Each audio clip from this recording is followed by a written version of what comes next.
A continuación vamos a comentar diferentes aspectos relacionados con la etiología, diagnóstico y manejo de los pacientes con hipertiroidismo.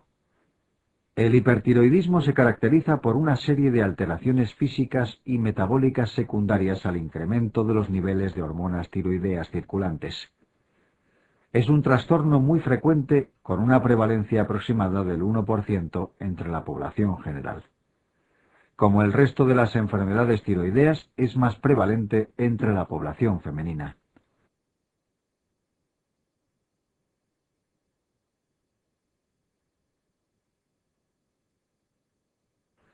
La causa más frecuente en la población joven es la enfermedad de Graves-Basedow, que es una entidad de origen autoinmune, en la que aparecen inmunoglobulinas que actúan sobre el receptor de TSH de la glándula tiroidea, estimulando la síntesis y secreción de hormonas. En los pacientes ancianos, la causa más frecuente de hipertiroidismo es la enfermedad nodular tóxica. Entre las diferentes manifestaciones del hipertiroidismo nos encontramos la activación del sistema cardiovascular, con taquicardia, que en la anamnesis se manifiesta como palpitaciones y arritmias de predominio supraventricular.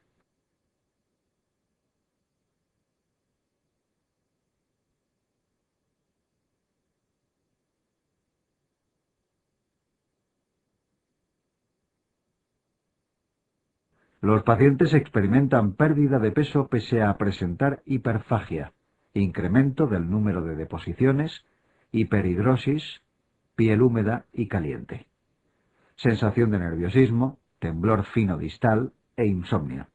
Los pacientes refieren intolerancia al calor y va a existir hiperexcitabilidad muscular que se pueden manifestar como fasciculaciones y reflejos osteotendinosos exaltados.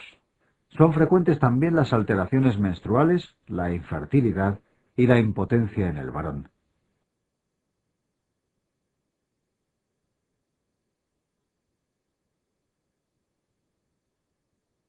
Se denomina crisis cardíaca a la aparición de insuficiencia cardíaca o arritmias secundarias al hipertiroidismo. La crisis tirotóxica es una situación de hipertiroidismo extremo que se caracteriza por la presencia de hipertermia, agitación psicomotriz, fallo hepático, hipertensión arterial, taquicardia y arritmias cardíacas, que se acompaña de compromiso vital y una elevada mortalidad. Su manejo se basa en el empleo de medidas de enfriamiento, soporte vital, administración de corticoides, fármacos antiroideos, betabloqueantes y antiarrítmicos.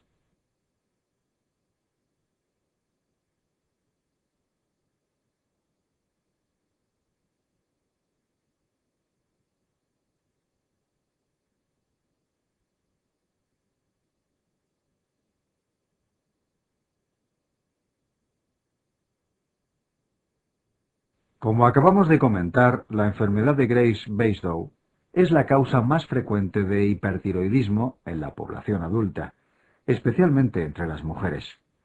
Es una enfermedad multisistémica de origen autoinmune en la que existe una predisposición genética relacionada con el complejo mayor de histocompatibilidad, especialmente con los genotipos HLA-DR3 y B8.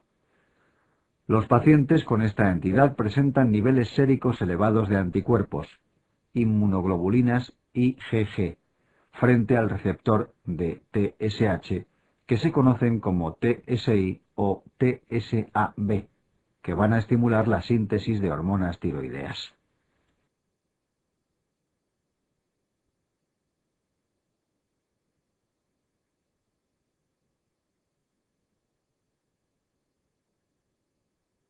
Junto con la situación de hipertiroidismo, la enfermedad se acompaña de otras manifestaciones clínicas, como la presencia de bocio difuso, que presenta thrill a la palpitación y sobre el que se puede auscultar un soplo secundario a la hipervascularización vascular.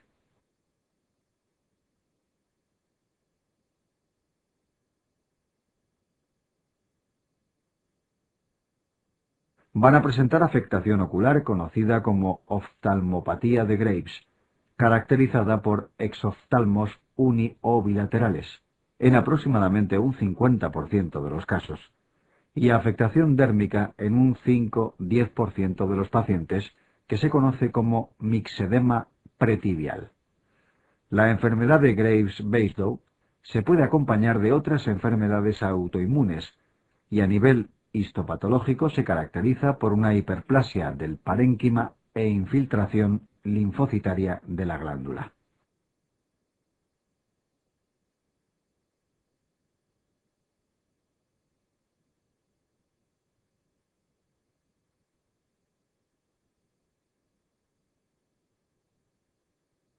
Niveles hormonales.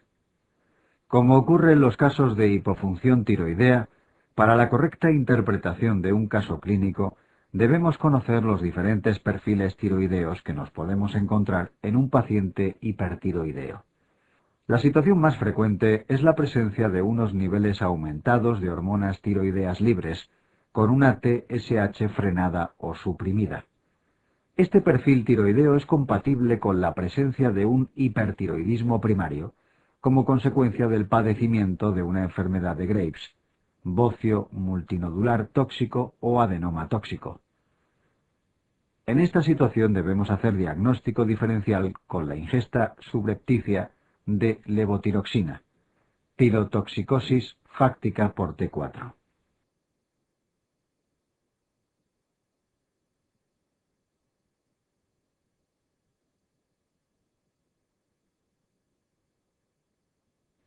Otra situación de hipertiroidismo es la caracterizada por unas cifras elevadas de T3 con TSH suprimida y niveles de T4 bajos, que podemos ver con la ingesta consciente o inconsciente en compuestos de herbolario o preparados para perder peso, y que se conoce como tirotoxicosis fáctica por T3.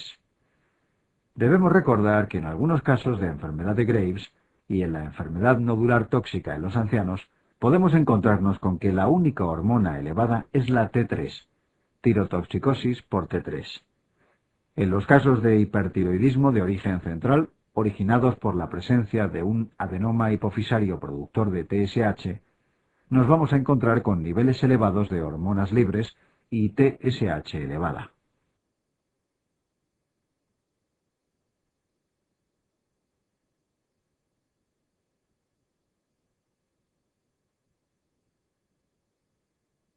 En esta situación debemos hacer diagnóstico diferencial con otra entidad que se conoce como resistencia a hormonas tiroideas.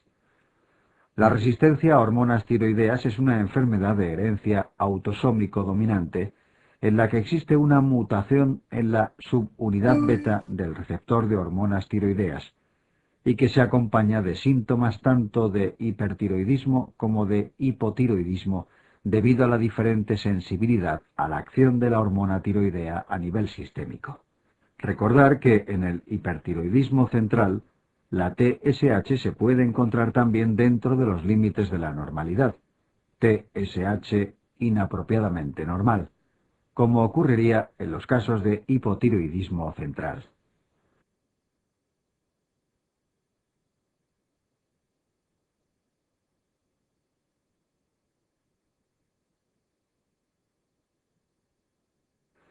Finalmente, definimos como hipertiroidismo subclínico aquella situación que cursa con niveles normales de hormonas tiroideas circulantes que se acompaña de TSH suprimida, reflejo de cierto grado de hiperfunción tiroidea.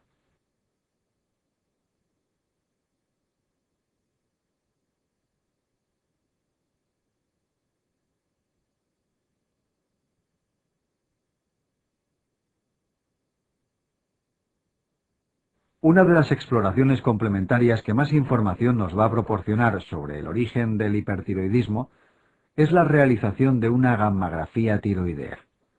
Esta exploración aprovecha la extraordinaria avidez de la glándula tiroidea por el yodo circulante, administrando al paciente yodo marcado isotópicamente, que es captado por el tiroides, y permite visualizar la glándula a través de la radiación emitida sobre una gamma cámara.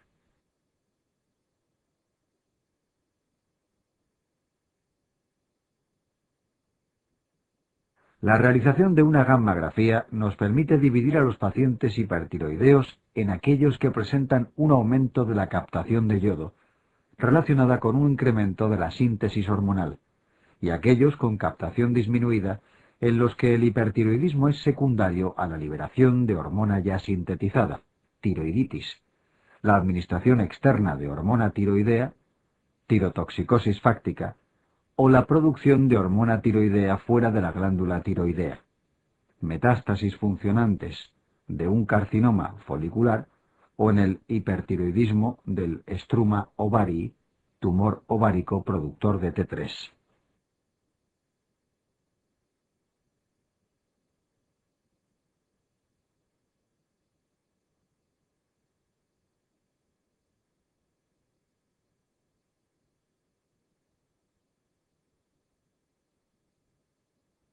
Entre los hipertiroidismos con hipercaptación en la gammagrafía tiroidea se encuentra la enfermedad de Graves, que presenta una hipercaptación difusa, al igual que en el caso de los tumores hipofisarios productores de TSH.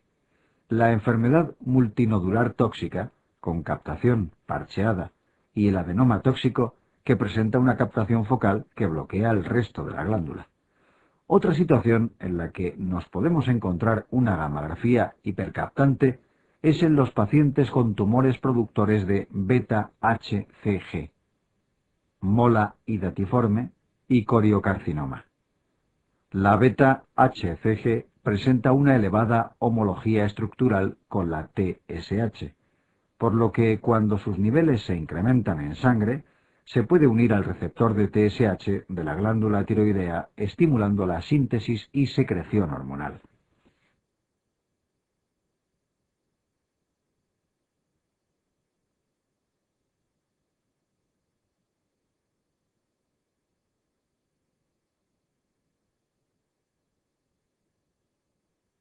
Vamos a repasar el tratamiento del hipertiroidismo basándonos en el esquema terapéutico de la enfermedad de Graves-Basedow. En Europa, el tratamiento inicial de elección en los pacientes menores de 40 años es el empleo de fármacos antitiroideos, carbimazol, metimazol o propiltiouracilo. Estos fármacos tienen un efecto inmunosupresor, bloquean la acción de la peroxidasa tiroidea y por lo tanto inhiben la organificación del yodo. Además de este efecto, el propiltiouracilo bloquea la conversión periférica de T4 en T3. El tratamiento con estos fármacos se debe prolongar durante 18 o 24 meses, ya que los tratamientos de larga duración se relacionan con una probabilidad mayor de remisión prolongada.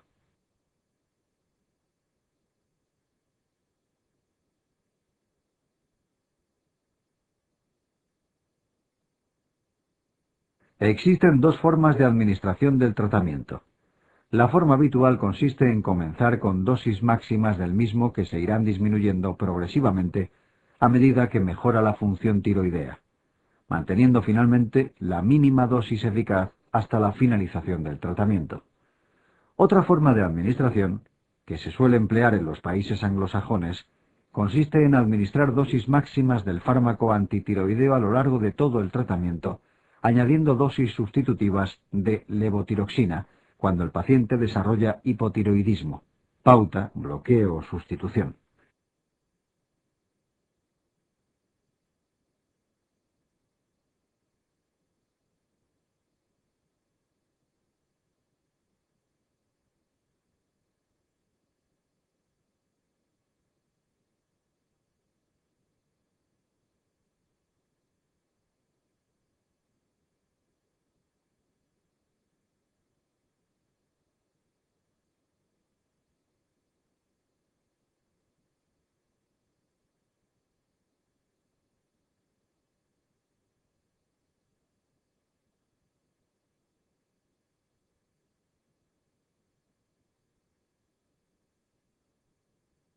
Entre los efectos secundarios de estos fármacos se encuentran la aparición de reacciones cutáneas, que suelen ser de intensidad leve y se pueden manejar con antihistamínicos. Otros efectos adversos menos frecuentes, pero de mayor gravedad, son la aparición de hepatopatía tóxica y agranulocitosis que conducen a la suspensión del tratamiento. En los pacientes de 40 años o mayores, cuando exista fracaso o intolerancia al tratamiento con fármacos antitiroideos, el tratamiento de elección es la administración de una dosis terapéutica de yodo 131. El tratamiento quirúrgico se reserva para aquellos pacientes en los que hayan fracasado los tratamientos previos o exista alguna contraindicación para el empleo de los mismos.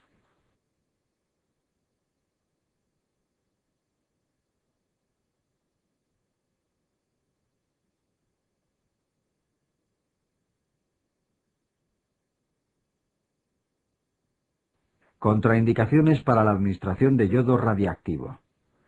El empleo de yodo radiactivo presenta una serie de contraindicaciones que condicionan su administración.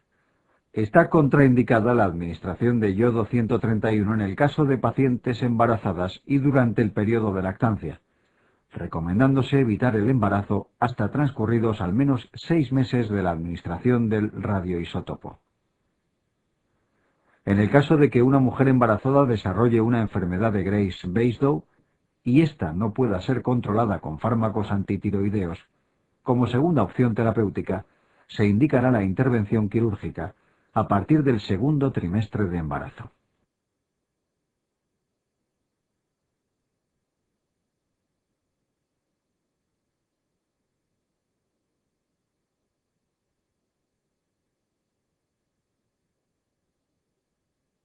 Aunque existe controversia a este respecto, no se recomienda en general la administración terapéutica de yodo en sujetos menores de 20 años para minimizar el riesgo de desarrollo de neoplasias en otras localizaciones a largo plazo.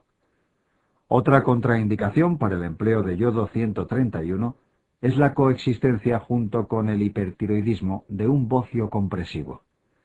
Aproximadamente un 20% de los pacientes experimentan tras la administración de yodo un proceso conocido como tiroiditis post-radioyodo, en el que se puede observar tanto un incremento del tamaño tiroideo como una elevación transitoria de los niveles de hormonas tiroideas.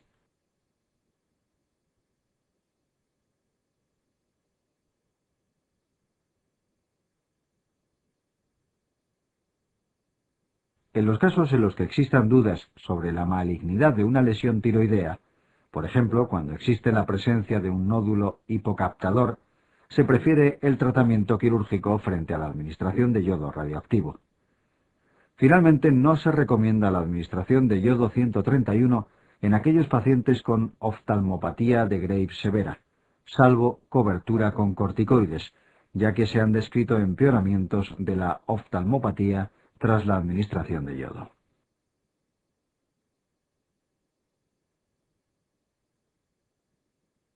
El principal efecto secundario del empleo de yodo radiactivo es el desarrollo de hipotiroidismo, cuya incidencia se estima entre un 20-30% de los pacientes en el primer año post-tratamiento, y con una tasa posterior del 1-3% por año transcurrido desde el tratamiento.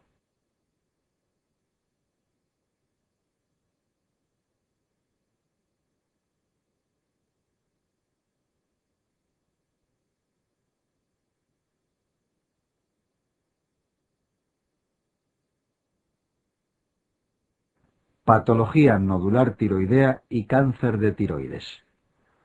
A continuación vamos a desarrollar la patología nodular tiroidea y el cáncer de tiroides.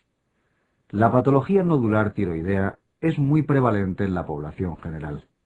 Estudios en series ecográficas estiman la prevalencia de nódulos tiroideos en un 50% de las mujeres mayores de 50 años. Ante la presencia de un nódulo tiroideo aislado, la probabilidad de que éste sea maligno se estima en aproximadamente un 5%. La presencia de un bocio multinodular no disminuye la probabilidad de que los nódulos sean malignos.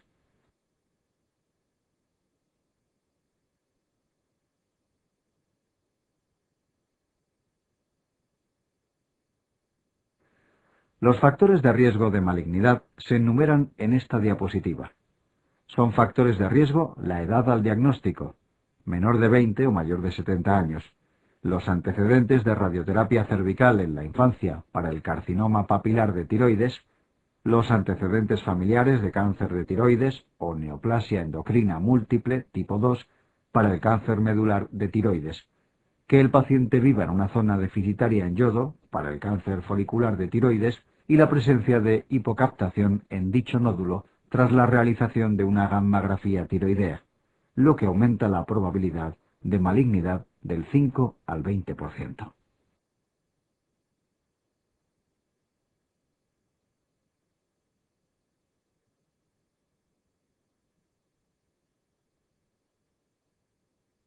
Existen también factores locales del nódulo que incrementan la posibilidad de malignidad, como son el tamaño, la rápida velocidad de crecimiento, la presencia de adenopatías concomitantes, especialmente si son homolaterales al nódulo, la fijación a estructuras profundas y la afectación del nervio laríngeo recurrente que se puede manifestar clínicamente como cambios en el tono de voz.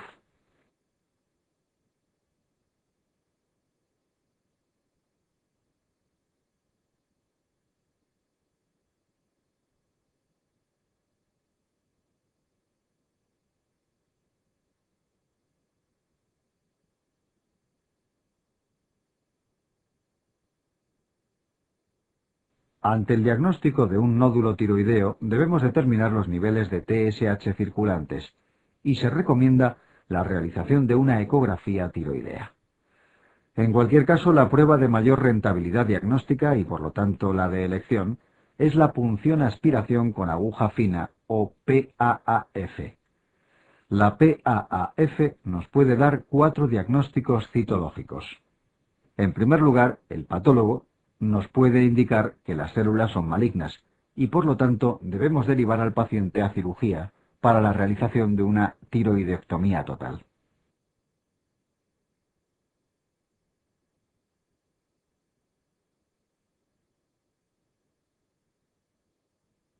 Otro resultado citológico que se puede obtener es que las células son benignas. En este caso podemos seguir al paciente mediante palpación cervical o ecografías periódicas, o bien intentar disminuir el tamaño del nódulo administrando levotiroxina en dosis supresoras. En cualquiera de las dos opciones, si el nódulo crece durante el periodo de seguimiento, derivaremos al paciente a cirugía para realizar una biopsia quirúrgica mediante hemitiroidectomía. Si la citología es no concluyente y el paciente presenta factores de riesgo para malignidad, lo derivaremos de nuevo para biopsia quirúrgica.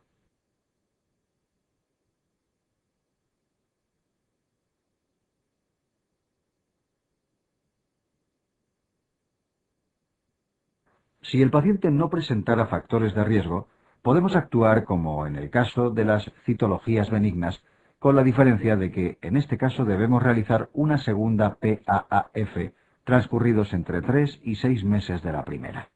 Si durante el periodo de seguimiento el nódulo creciera o en la nueva punción la citología fuera benigna, derivaremos de nuevo al paciente a cirugía. El último resultado citológico que podemos obtener es que la extensión citológica presenta una proliferación folicular.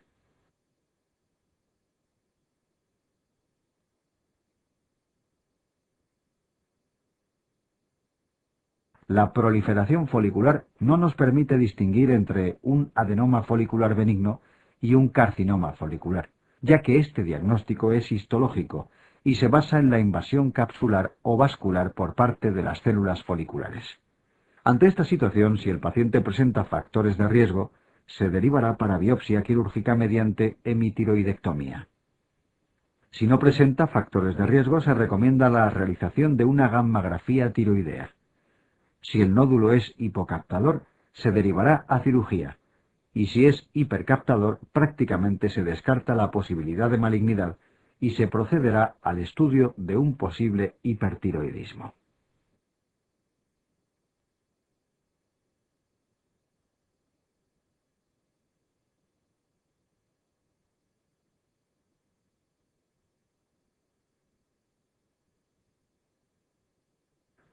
Tumores malignos de tiroides.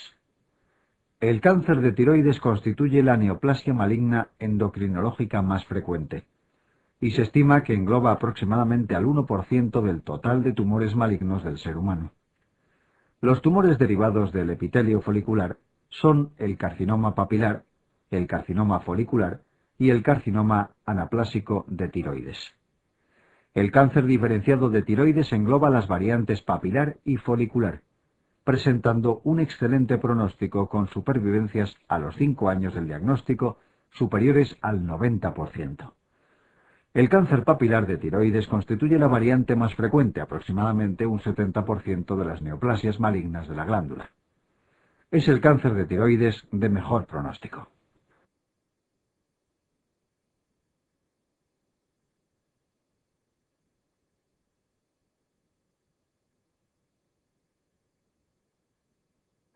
Su diseminación se produce fundamentalmente por vía linfática, y las células tumorales presentan unas inclusiones de calcio intracitoplasmáticas que se conocen como cuerpos de psamoma.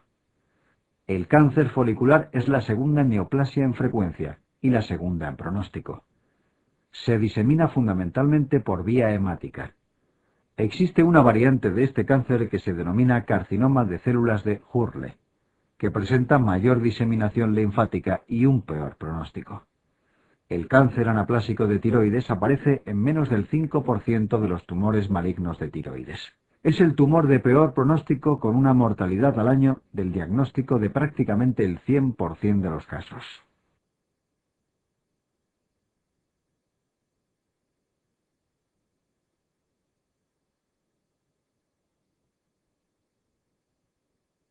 Otras neoplasias que pueden aparecer en la glándula tiroidea son el linfoma tiroideo, que es una variedad del linfoma no Hodgkin, que se presenta con mayor frecuencia en pacientes con antecedentes de tiroiditis de Hashimoto.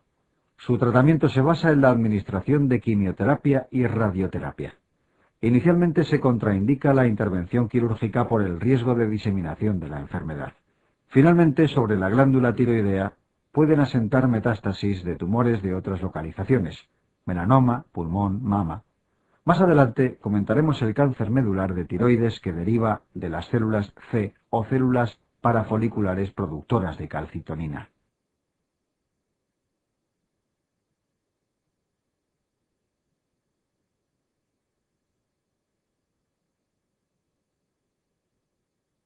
Tratamiento y seguimiento del carcinoma diferenciado de tiroides. El tratamiento inicial del cáncer diferenciado de tiroides consiste en la realización de una tiroidectomía total junto con la exéresis de las cadenas ganglionares afectas macroscópicamente. Posteriormente se procede a la administración de una dosis ablativa de I-131, con el objeto de eliminar cualquier resto tumoral o de tejido tiroideo sano que pueda interferir posteriormente en el seguimiento de los pacientes. Una vez administrado el yodo, se instaura tratamiento con dosis suprafisiológicas de levotiroxina, con el objeto de mantener los niveles de TSH suprimidos, y que estos no puedan estimular el crecimiento de cualquier resto tumoral residual. Entre los 6 y 12 meses del tratamiento inicial, se procede a realizar la primera visita de seguimiento.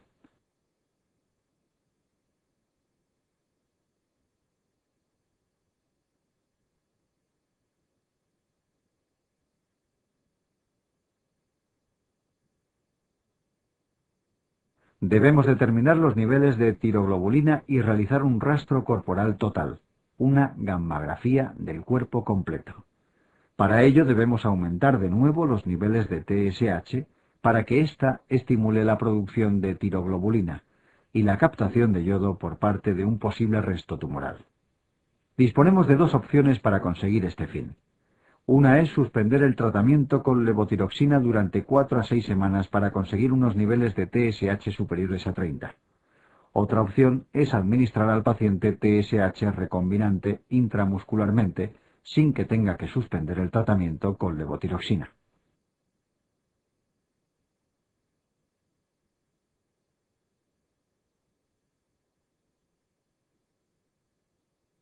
En los pacientes de bajo riesgo de recidiva, aquellos de menos de 50 años con un tumor inicial menor de 4 centímetros y sin metástasis a distancia, o bien aquellos de 50 o más años con un tumor inicial menor de 2 centímetros y sin afectación adenopática o metástasis a distancia al diagnóstico, podemos administrar TSH recombinante. En los pacientes de alto riesgo de recidiva, todos aquellos que no cumplen las condiciones previas, debemos realizar el estudio suspendiendo el tratamiento con levotiroxina.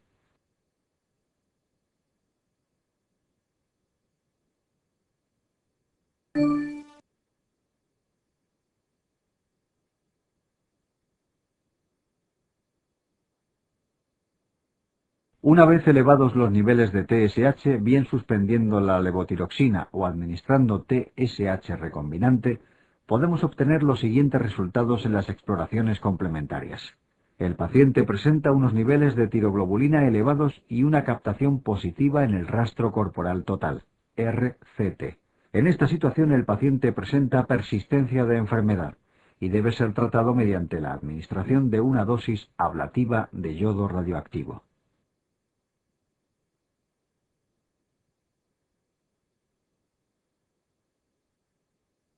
El paciente presenta unos niveles de tiroglobulina indetectables y un RCT negativo. El paciente cumple criterios de curación y debe ser seguido de por vida de forma periódica. El paciente presenta tiroglobulina indetectable con RCT positivo. La inmensa mayoría de estas situaciones son consecuencia de la presencia de anticuerpos antitiroglobulina positivos que disminuyen las cifras de tiroglobulina. En estos casos, está indicada de nuevo la administración de una dosis ablativa de I-131.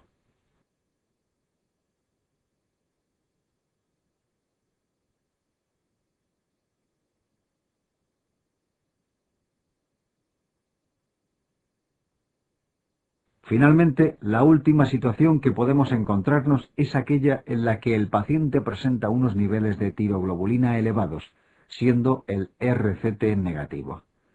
La negatividad del rastreo puede ser consecuencia de la presencia de micrometástasis, generalmente de localización pulmonar, no detectables en la gammagrafía, o bien porque el tumor ha sufrido un proceso de desdiferenciación en el que ha perdido su capacidad de captar yodo. En estos casos estaría indicada la realización de otras pruebas de imagen, ecografía cervical, TAC, tomografía por emisión de positrones, con el objeto de localizar el resto tumoral no captante. No obstante, en algunos casos, se administra una dosis ablativa de yodo 131, que puede ser efectiva tanto sobre las metástasis pulmonares como sobre neoplasias parcialmente desdiferenciadas.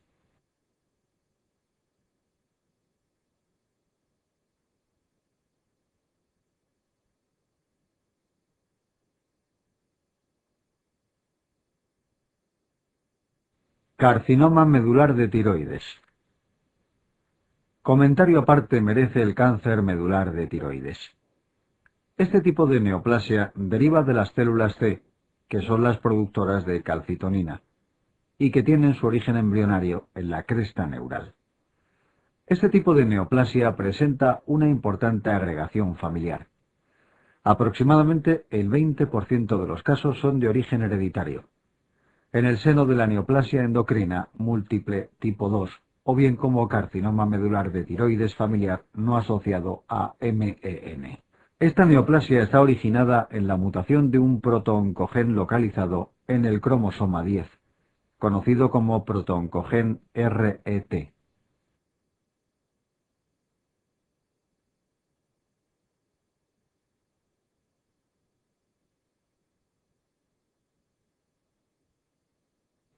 Debido a esta fuerte asociación familiar ante el diagnóstico de esta neoplasia, está indicada la realización de un estudio genético. Si se localiza la mutación, lo cual acontece en aproximadamente un 98% de los casos, debemos realizar dicho estudio en todos los familiares de primer grado del paciente. Y si alguno de estos presentara la mutación, proceder a la exéresis tiroidea. El tratamiento inicial de los pacientes con CMT, descartando previamente la existencia de un feocromocitoma como parte de una neoplasia endocrina múltiple tipo 2A, consiste en la realización de una tiroidectomía total junto con la exéresis del compartimento ganglionar central del cuello.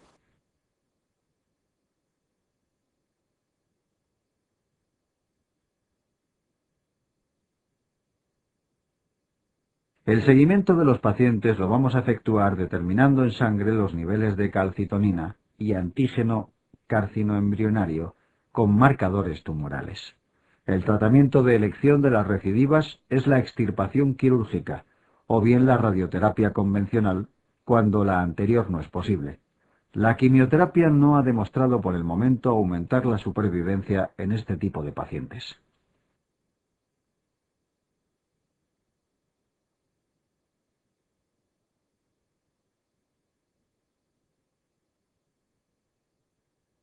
Tiroiditis.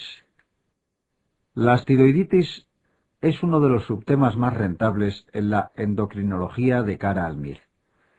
Se trata de una serie de entidades inflamatorias de diverso origen que acontecen sobre la glándula tiroidea.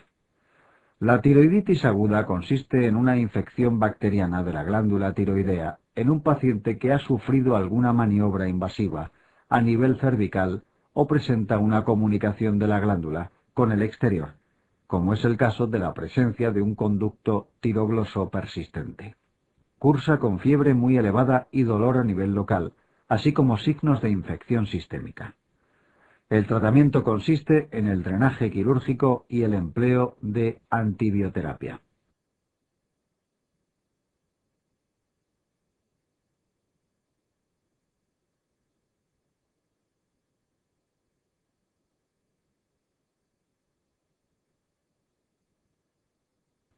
La tiroiditis viral subaguda, granulomatosa o de Kerbein es una inflamación de probable origen vírico, que acontece en pacientes que han presentado en las semanas previas una infección respiratoria de vías aéreas altas.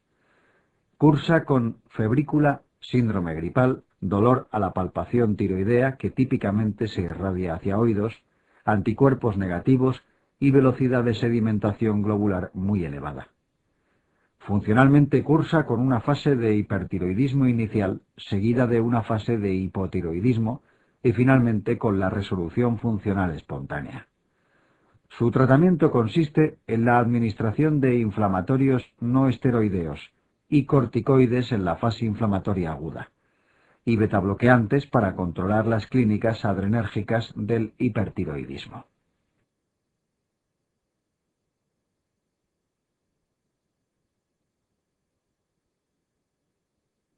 La tiroiditis linfocitaria transitoria o tiroiditis silente se caracteriza por la ausencia de fiebre y dolor, anticuerpos débilmente positivos y velocidad de sedimentación globular normal. Funcionalmente transcurre de forma similar a la tiroiditis viral. Existe una variante que acontece a los 3-6 meses del parto que se conoce como tiroiditis posparto. El tratamiento consiste en administrar betabloqueantes en la fase de hipertiroidismo y levotiroxina en la fase de hipotiroidismo, si esta es muy sintomática, ya que se prefiere no tratar, puesto que así se acelera la recuperación funcional.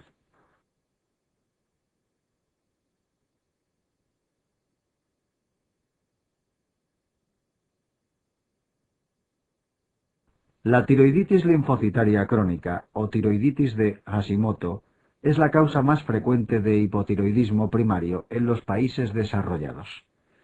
Cursa con bocio indoloro. En un 10-15% de los casos puede presentar una fase de hipertiroidismo inicial que se conoce como asitosicosis. Va a presentar títulos muy elevados de anticuerpos antiperoxidasa. El tratamiento consiste en la administración de tratamiento sustitutivo crónico con levotiroxina. Finalmente describiremos la tiroiditis fibrosante o tiroiditis de Riedel. Esta tiroiditis se acompaña generalmente de fibrosis en otras localizaciones del organismo, retroperitoneo, mediastino. A la exploración se presenta como un tiroides pétreo no movilizable con la deglución, por lo que inicialmente debemos realizar diagnóstico diferencial con el carcinoma anaplásico de tiroides mediante PAAF o biopsia quirúrgica.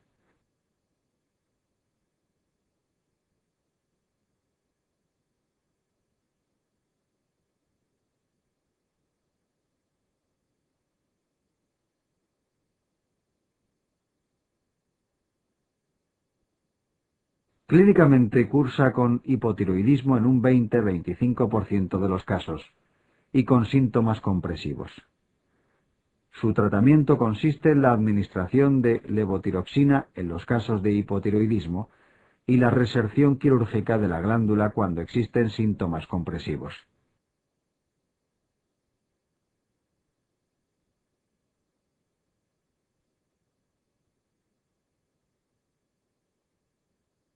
Patología suprarrenal. El siguiente tema corresponde a la patología suprarrenal, que resulta ser de los más complicados de la asignatura.